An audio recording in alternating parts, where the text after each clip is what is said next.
ঘরে চুরের হানা, লুট, স্বর্ণালংকার সহ নগদ অর্থ। ঘটনা উত্তর ত্রিপুরা জেলার চুরাইবাড়ি থানাধীন লক্ষ্মীনগর গ্রাম পঞ্চায়েতের ৪ নং ওয়ার্ডের খেরেংজুড়িতে।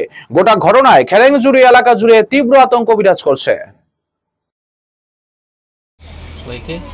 আমি পীযুষ নাথ, বাবা শ্রী পরেশচন্দ্র নাথ, লক্ষ্মীনগর গাউসভার ৪ নং ওয়ার্ডের বাসিন্দা।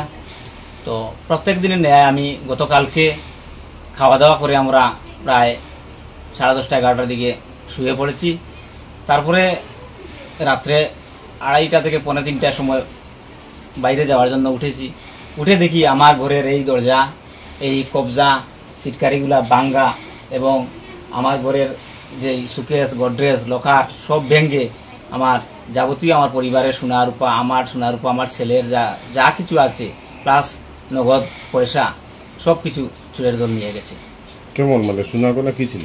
সোনা গয়না যেমন আমার বউয়ের হাতের সোনার চুড়ি, এরপরে মঙ্গলসূত্র, আমার সোনার আংটি, আমার ছেলের আংটি, এই সমস্ত মিলে রূপার চেইন, ছেলের 5টা রূপার চেইন, ব্রেসলেট, তারপরে আরও অন্যান্য সোনার রূপার জিনিস মিলে প্রায় আমি হিসাব করেছি 1.5 লক্ষ টাকার উপরে। নগদ কত ছিল?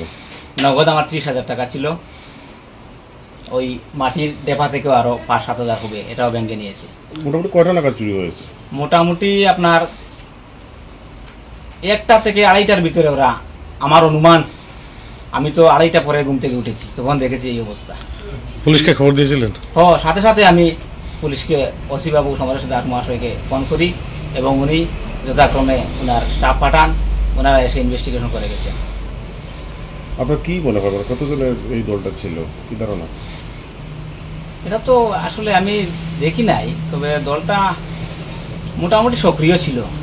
কারণ আমরা ঘরে আমার শালা, আমি, আমার বউ পরিবার মিলে প্রায় 4 জন আমরা ঘুমিয়ে, এরা মোটামুটি সক্রিয় ছিল। তাই তো এই এলাকায় কি আর চুরি হয়েছে নাকি? অদ্য হয় নাই, তবে এর আগে হয়েছে আমাদের লক্ষ্মীনগরের 1 নম্বর ওয়ার্ডে হয়েছে সেম অবস্থায়।